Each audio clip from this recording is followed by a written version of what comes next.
The car was nothing but a heap of scrap metal in everyone's eyes, paint stripped to bare rust, frame corroded at every seam, the interior rotted through beyond saving. Liam Harper bought it for $120 at a liquidation auction, and not a single person thought to ask why. No one believed he knew something they didn't.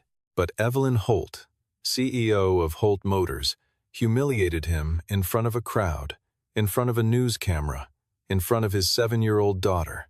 She ordered that car crushed. That was the most expensive mistake of her life. Could Liam Harper protect that rusted car and his dignity before the tow truck took everything away from him forever?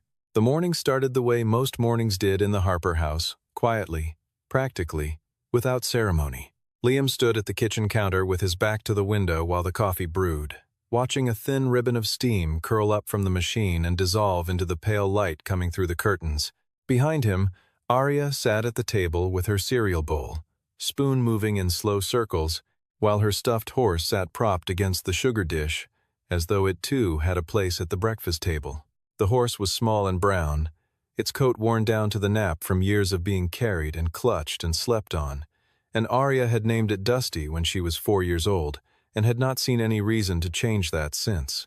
Liam watched her out of the corner of his eye and said nothing about Dusty at the table, because some things were simply part of the rhythm of the house, and the rhythm of the house was the thing he guarded most carefully.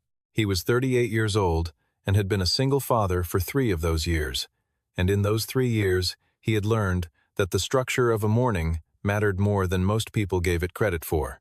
Arya's mother had died in February, on a Tuesday, during a week when the furnace was broken and the pipes in the bathroom had been leaking for a month, and Liam had spent the weeks after the funeral fixing everything he could reach with his hands, because there were things he could not fix, and the feeling of standing still inside them was unbearable. He had rebuilt the kitchen table, replaced the furnace himself, recaulked every window in the house, and at some point in all of that, he had also, without planning it, built a life for the two of them, something small and careful and entirely their own. Arya was 7 now, and the morning routine was one of the things he held to with both hands. He poured his coffee and turned around. Arya was telling Dusty something in a low, private voice, one that was not meant for him, and he respected the privacy of the conversation and sat down across from her with his mug. Arya looked up and said, "Dad, can I come with you today?" School was out, and he had no one else to leave her with. He told her yes, and he told her to stay close and not to run, because the place they were going would be crowded and full of strangers. Arya nodded with a seriousness that made her look older than 7, and she squeezed Dusty once, not out of fear, but with the deliberate gravity of someone making a promise in front of a witness. In the backyard, hooked behind the truck, the flatbed trailer sat loaded and ready, and on it, covered in a canvas tarp secured with 4 bungee cords at each corner, was the car. He had bought it 3 weeks ago, and had not told anyone, not because he was hiding it, but because there was no one in his life who would have understood immediately, and understanding immediately was the only kind of telling that ever felt right to him. He stood in the backyard for a moment with his coffee and looked at the shape under the tarp, and the morning light moved across the canvas in a way that made the covered form look almost like something sleeping. His wife would have laughed. She would have told him he was the only man alive who could look at a heap of scrap iron and see something worth protecting. That had not been a criticism. It had been the truth. Liam lifted Arya into the cab of the truck. She tucked Dusty under her arm, looked out through the windshield with the wide and interested eyes of a child going somewhere new, and Liam started the engine. The truck and its trailer rolled out onto the road, into the pale early light of a morning that had not yet decided what it was going to be. 3 weeks earlier, the morning had been gray and cold and smelled of turned earth, and Liam had driven 40 minutes outside the city to a farm liquidation auction he had found listed in a trade newsletter that very few people still subscribed to. These were the kinds of auctions that existed at the margins of the collector world, not the glamorous estate sales with printed catalogs and preview nights, but the practical, unglamorous disposal of assets from farms and properties that no longer had anyone to tend them. The lots were listed in blunt, indifferent language. Farm equipment unspecified, hand tools, various condition, furniture assorted, miscellaneous metal, as is. He had driven out for a set of vintage socket wrenches listed in Lot 42, and he had found something else entirely. The auctioneer was working through the back of the barn when Liam arrived, dispatching lots at a pace that suggested he wanted to be done before noon. At the far end of the property, under a collapsed lean-to, sat what the printed sheet described as unidentified scrap metal, no documents, condition unknown. It was listed last, as an afterthought, the kind of item auction houses include only to avoid leaving it for the county to haul away. Most of the crowd had already moved on to a cluster of old engine parts near the fence. Nobody was paying attention to the shape under the lean-to. Liam paid attention. He walked toward it slowly, not because he was being cautious, but because he had learned long ago that speed communicated uncertainty, and he was not uncertain about anything he was doing. The shape was large and low to the ground, and completely obscured by 3 decades of accumulated grime, dried mud, and a partial canvas that had rotted to the point of being decorative rather than protective. He crouched at the driver's side, reached into his jacket pocket for the small flashlight he kept there out of habit, and swept the beam along the lower edge of the body where the rocker panel met the doorsill. Then he moved the light toward the area just forward of the left front wheel, angling it until he found the chassis tag. He wiped it with his sleeve, once. The first 3 characters were CSX. The number following began with 3. He stood up, put the flashlight back in his pocket, walked back toward the auctioneer without hurrying, without looking back. The opening price for the unidentified scrap was $80. No bids. The auctioneer tried $60. Still nothing. A man in the back called out, $100. Liam raised his hand. $120. There was a pause long enough to suggest everyone was waiting to see if someone would go higher. No one did. The hammer came down. He drove home with the car on the flatbed, and the drive felt ordinary from the outside. A man in a work truck pulling a covered trailer on a county road in the early afternoon. That evening, after Arya was asleep, he sat at the kitchen table with his laptop and looked up the chassis number. The results came back in a way that caused him to sit very still for a long time. The 1965 Shelby Cobra 427 was one of the rarest production automobiles ever built in the United States. Carroll Shelby had produced the 427 variant in extremely limited numbers before the production line closed in 1967, approximately 300 examples, each carrying a unique chassis number prefixed CSX, which stood for Carroll Shelby Experimental. Auction records from the previous decade showed comparable examples selling between $1.5 million and $2.5 million. Fully restored, with documented provenance, the figure could exceed $3 million. Liam sat in the kitchen for a while longer after reading all of that, and then he closed the laptop, turned off the light, and went to bed. The Holt Motors Charity Classic Car Showcase was the kind of event that had been designed to communicate several things at once: civic generosity, brand authority, and the implicit suggestion that anyone affiliated with Holt Motors had impeccable taste.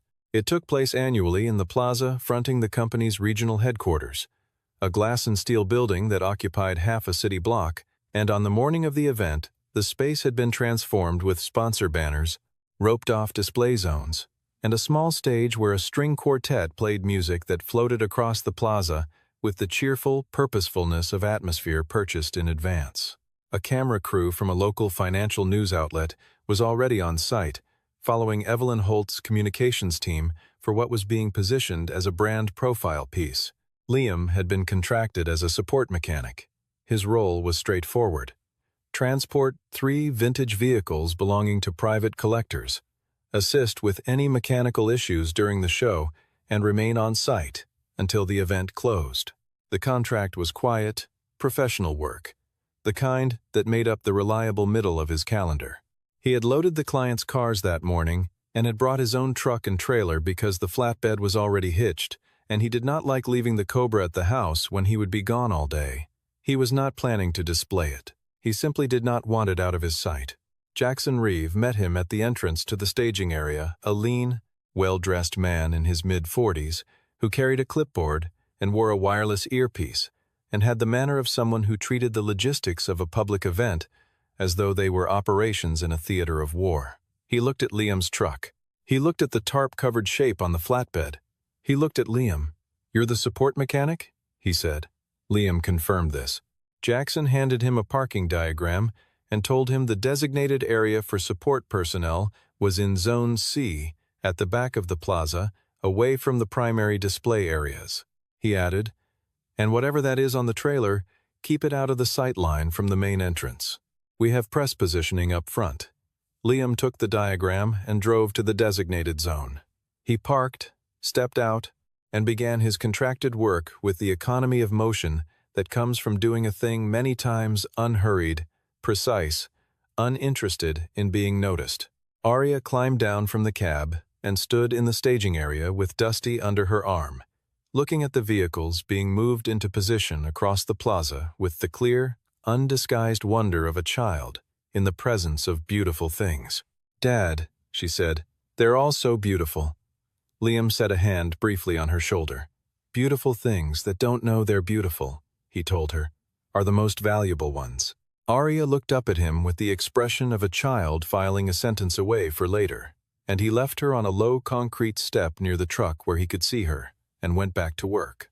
Evelyn Holt arrived at the plaza at 10:30, moving through the event space with the practiced efficiency of someone who had given the same tour many times and knew exactly which angles photographed well. She wore a dove-gray pencil skirt and a structured jacket, and her presence rearranged the behavior of everyone around her in the subtle, reflexive way that seniority always did. People straightened, conversations shortened, eyes redirected. The journalist from the news outlet walked alongside her with a small camera crew, catching the walkthrough for the brand profile piece. She reached the support zone at the rear of the plaza while making a circuit of the event perimeter, and that was where she saw the trailer. The canvas tarp had been partially pulled back on one side. Liam had been checking a tie-down strap and had not yet repositioned it, and the exposed section of the car caught the morning light in a way that was difficult to ignore. The raw, corroded bodywork, the surface of what had once been paint, the dull gleam of oxidized metal where the finish had fallen away entirely. Evelyn stopped walking.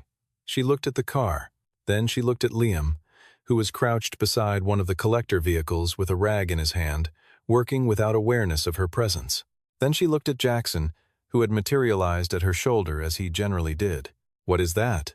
she said, and the direction of the question made clear it was not being asked of the man whose car it was. Jackson began to explain that it appeared to belong to the support mechanic, and Evelyn was already moving toward the trailer before he had finished the sentence. She stood beside the exposed bodywork and looked at it the way a person looks at something they consider a problem to be removed, rather than an object to be understood. The journalist's camera was still recording. Evelyn's voice carried with the natural projection of someone accustomed to being listened to without making any special effort. "This is Holt Motors' class, a charitable showcase," she said, audible to everyone in the immediate area. "Not a salvage yard." Liam stood up from beside the collector's vehicle.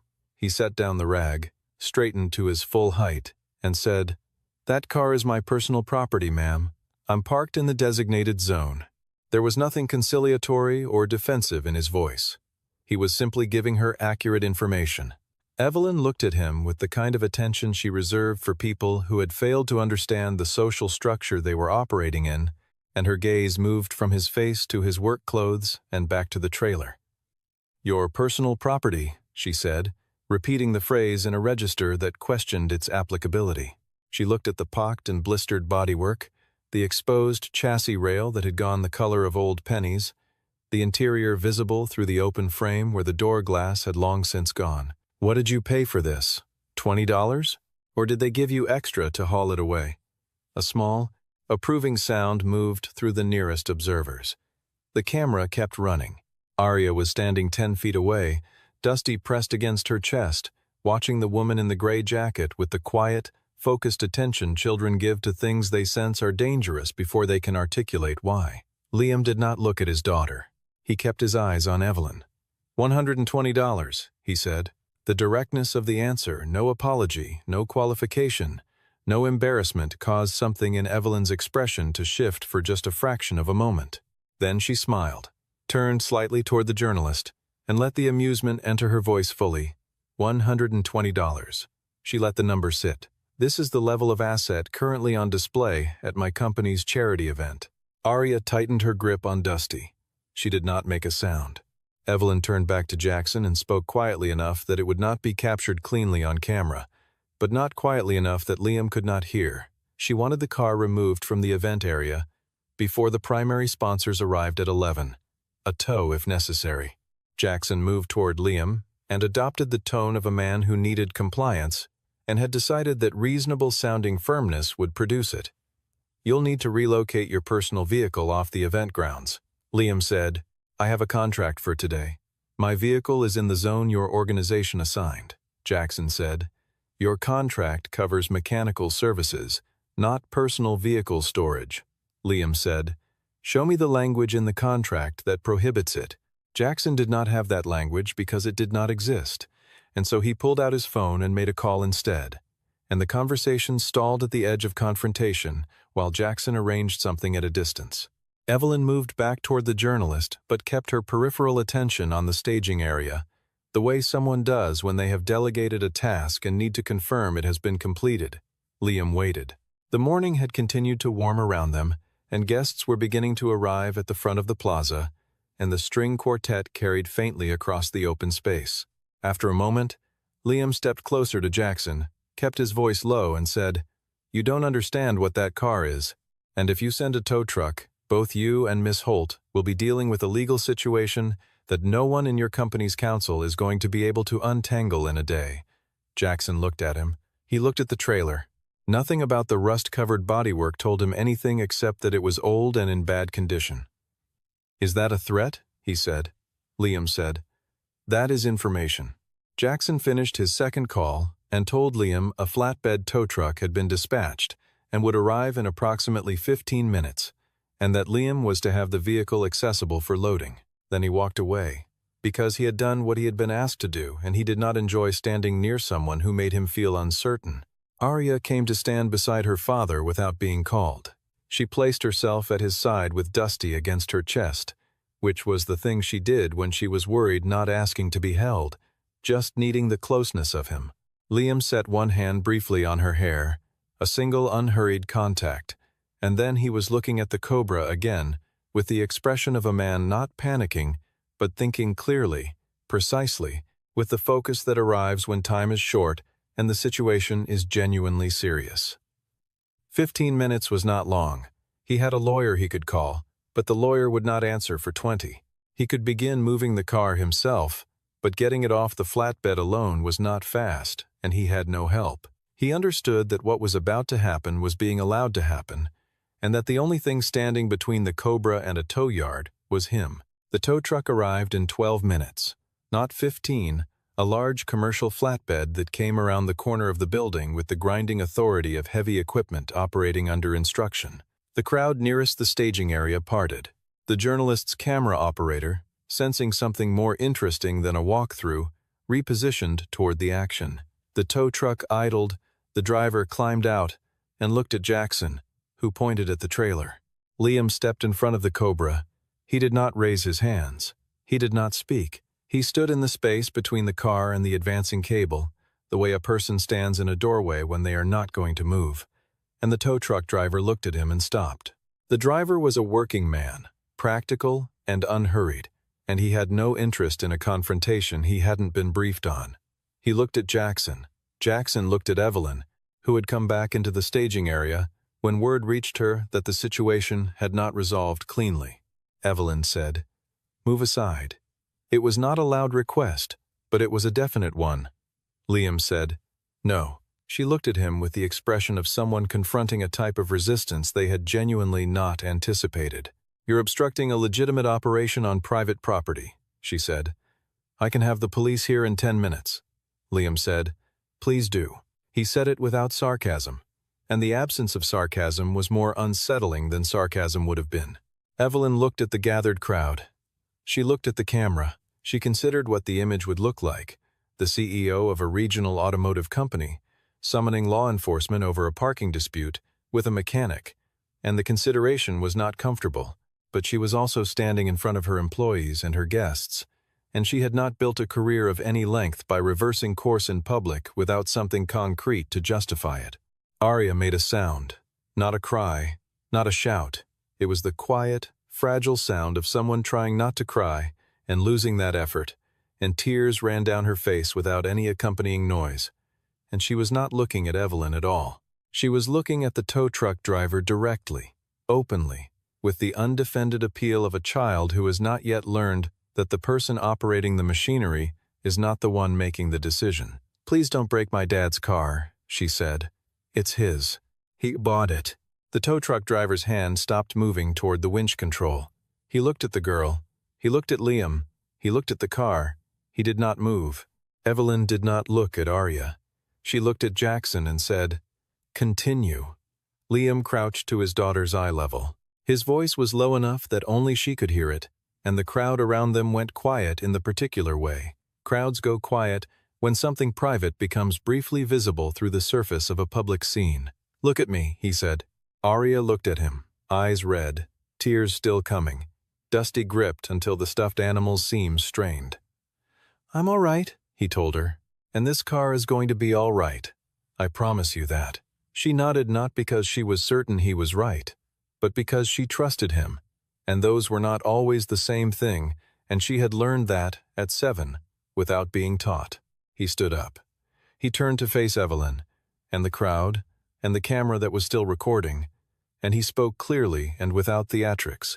"You are about to make the most expensive mistake of your life, not because I'll take you to court, but because 10 years from now, you will still remember this morning."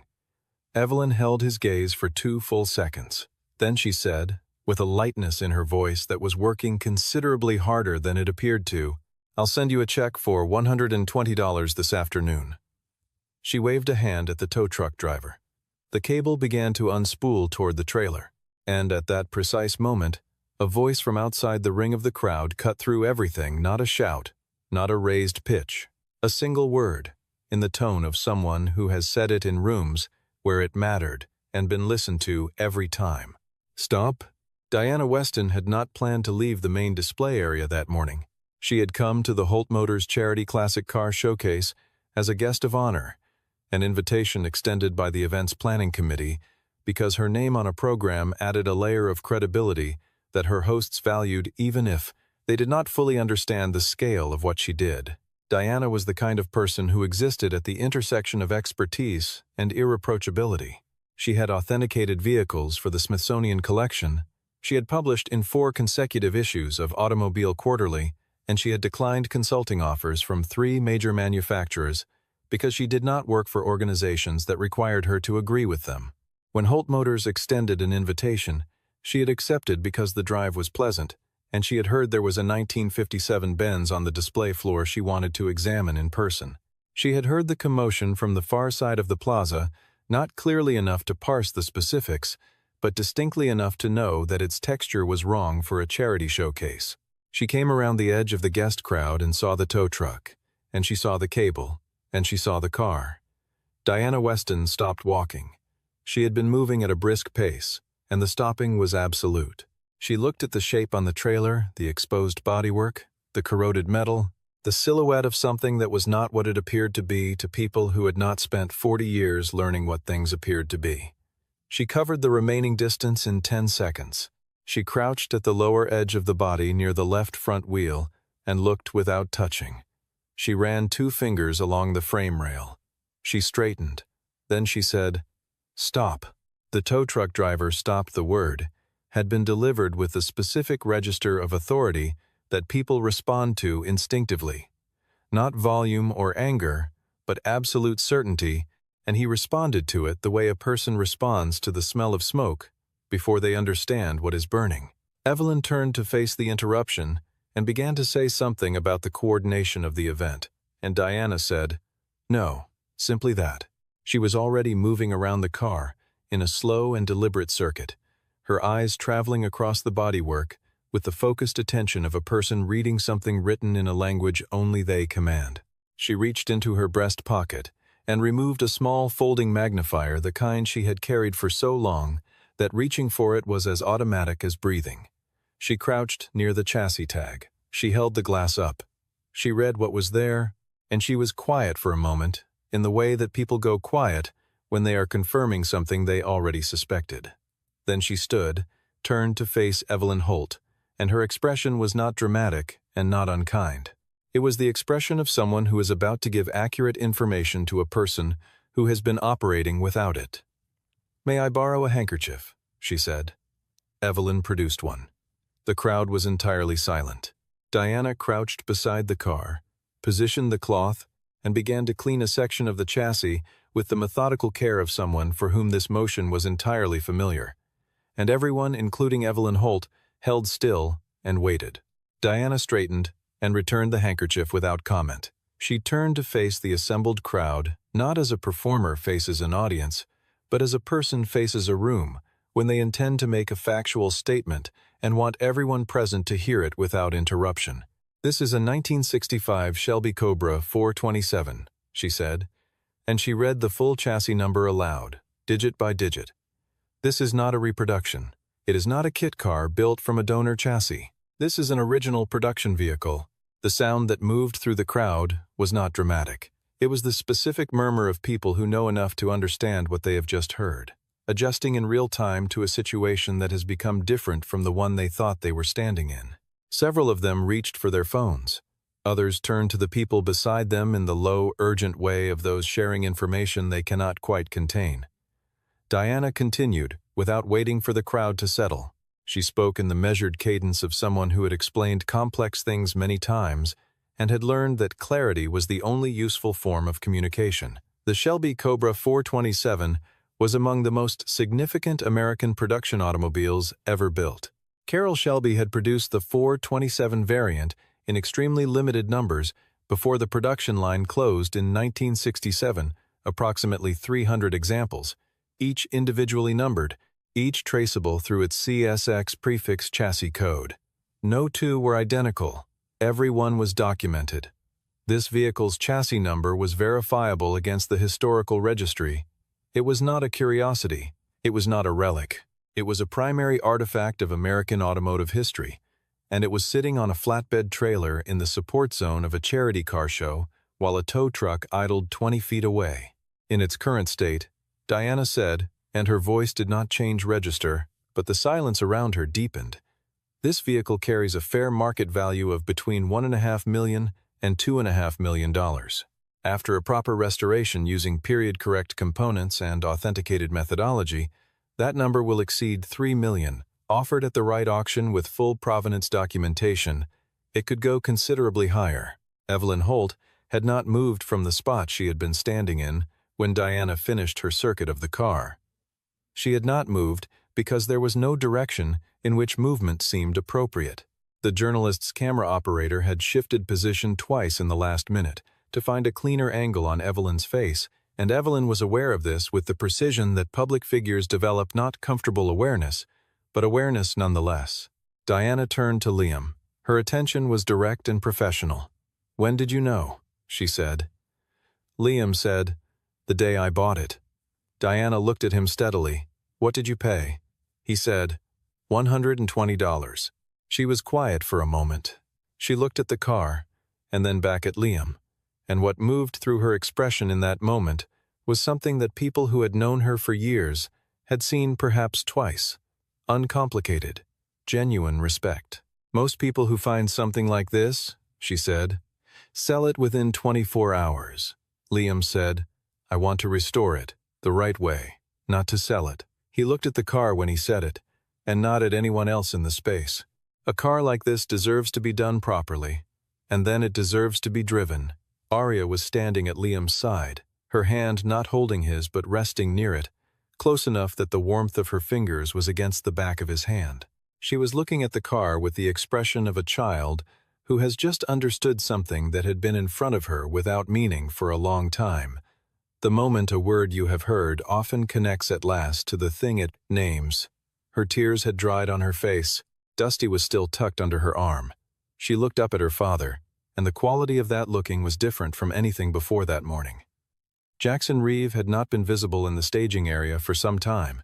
No one appeared to have noticed when he left.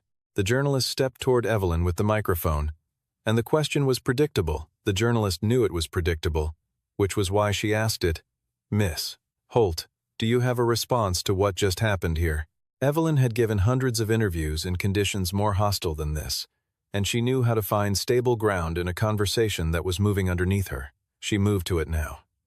She spoke about a misunderstanding in the event's logistical coordination, about Holt Motors' deep and ongoing commitment to authentic automotive heritage, about the value the showcase placed on community engagement with classic car culture. The words came out professionally formed and plausibly sincere, and they were not enough. She was standing in the staging area of an event she had organized for 6 consecutive years, and the most important object in the space was a car that she had described as a salvage yard liability 13 minutes ago in front of a running camera.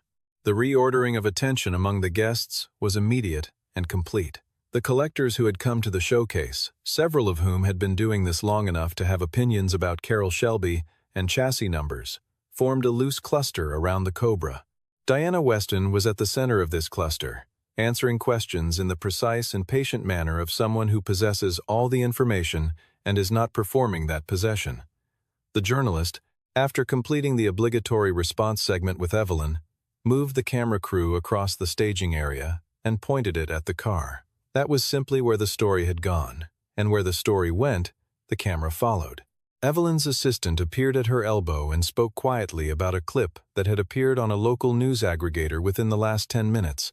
Someone in the crowd with a phone had caught the exchange from before Diana's arrival, and the segment, drawing the most attention, was not the part about the car's monetary value, but 12 seconds of a small girl in the morning light, tears on her face, stuffed horse under her arm, saying, "Please don't break my dad's car." Evelyn told her assistant to reach the communications director directly and say she would be in touch within the hour. Jackson Reeve did not answer when Evelyn tried to reach him. She tried twice, put the phone back into her jacket pocket, and stood for a moment in the open space of the staging area where the gathering had been, and the quality of her stillness was not the stillness of composure. It was the stillness of someone who has been moving very quickly in a particular direction and has just become aware that the ground ahead is not what they believed it to be. The guests who passed near her nodded politely, with the consideration of people being courteous to a host, but none of them stopped to speak with her. The conversations happening across the plaza were animated and alive about the car, about the chassis number, about Diana Weston's assessment, about the extraordinary fact of a working mechanic identifying a museum-quality automobile by sight at a farm auction, and Evelyn Holt was not part of any of them. The showcase that bore her company's name was unfolding around her, with its full energy and attention directed entirely elsewhere, and this was a feeling she had not experienced before in any space she had organized or occupied.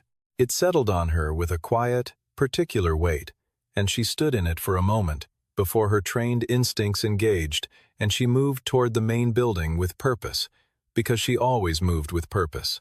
She found him at the end of the day, in the staging area, after most of the guests had gone, and the display vehicles were being prepared for transport. Liam was checking the securing straps on the final collector's car, working with the economy of motion that belongs to people who have done a task many hundreds of times. Evelyn came without her assistant. She came without the journalist. She waited until he had finished the strap he was on, and then she said, "I'd like to discuss compensation for the disruption to your work this morning." Liam straightened and looked at her. He was not cold. He was not unfriendly. He was simply clear. "I don't need your money," he said. Evelyn absorbed this. "What do you need then?" she said, and it was a genuine question, which made it different from the questions she had been asking all morning, which had been instruments rather than inquiries. Liam looked across the staging area to where Arya was sitting on the low concrete step near the truck, talking to Dusty in the private voice that was not for anyone else. He looked for a moment, and then he looked back at Evelyn. "You did what you did in front of my daughter," he said. "I don't care about what you said to me. But she is 7 years old, and she stood there and cried because she believed someone was going to destroy something that belongs to her father. What she deserves is an apology, not from a company, from you." Evelyn was quiet. The staging area had emptied enough that there was no ambient noise to fill the silence, and she stood in it without filling it, which was not something she did often. She crossed the staging area and crouched in front of Arya. The motion required her to go to one knee on the concrete, and her skirt was not designed for it. But she did it without hesitating and without drawing attention to the fact that she was doing it. She brought herself level with the child's face. "I said things today that weren't right," she said. "I said them about your father's car, and I said them where you could hear me. I'm sorry for that." Arya looked at her. Then she looked at Dusty. Then she looked back at Evelyn with the clear and unsentimental evaluation of a 7-year-old processing adult behavior through the particular logic of childhood, which does not make allowances for embarrassment or brand management. "Did you know what the car was?" she asked. "No," Evelyn said. "I didn't." Arya nodded at this information as though filing it in the appropriate category. "My dad knew," she said, and the pride in the statement was not pointed, was not triumphant. It was the simple, unadorned pride of a daughter speaking a fact about her father. He always knows the things people don't see. Evelyn had no answer to that. She stood up. She looked at Liam across the staging area, one long look, from the kind of distance that makes honesty unavoidable, and then she turned and walked away. She did not look back. Some things are complete without ceremony, and this was one of them. Before Liam loaded the flatbed for the drive home, Diana Weston found him in the staging area and held out a card-plain, heavy stock, the kind that carries no decoration because it does not need any. She told him she knew the finest restorer in the country for the 427, a man in Arizona who had worked on 3 of the surviving examples and who would understand immediately what was being brought to him. She said the recommendation would carry weight with him. She said one other thing: don't rush it. The car waited 60 years. It can wait a little longer to be done right. She looked at the Cobra once more, the look she sometimes gave to things she found genuinely remarkable, and then she left without sentiment. Liam loaded Arya into the cab of the truck. She was tired in the way children get tired when they have been through something emotionally large. Not sleepy exactly, but settled, as though her body had spent down its reserve capacity for further emergencies, and found none coming.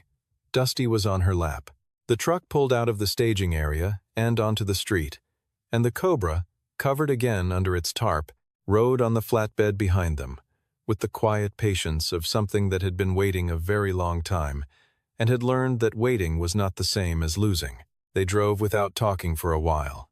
The city thinned around them as they moved toward the outer roads, and the light in the cab shifted from the reflected white of buildings to the broader, warmer light of open sky. Arya was looking out the window at nothing particular when she said, "Dad, why didn't you tell anyone about the car before today?" Liam kept his eyes on the road and thought about the answer for a moment before giving it, because not everyone needs to know what something is worth before they decide whether it deserves respect, he said. The kind of person who needs the price before they can see the value, knowing the price doesn't change them. Arya considered this. "Like me with Dusty," she said. "I don't know what Dusty costs, but I still take care of him." Liam glanced at her. "Exactly like that," he said. Arya leaned her head against the window and was asleep within 5 minutes, Dusty tucked under her arm, breathing the steady and untroubled breath of a child who has decided the day is done. Liam drove in the quiet of the late afternoon. The flatbed behind the truck moved with the weight of the Cobra, a gentle settling and rolling across the road surface that he could feel through the steering column if he paid attention. He paid attention. He always paid attention to the things other people passed without stopping. That was, in the end, the only skill that had ever mattered, and today, as on every other day, it had been enough.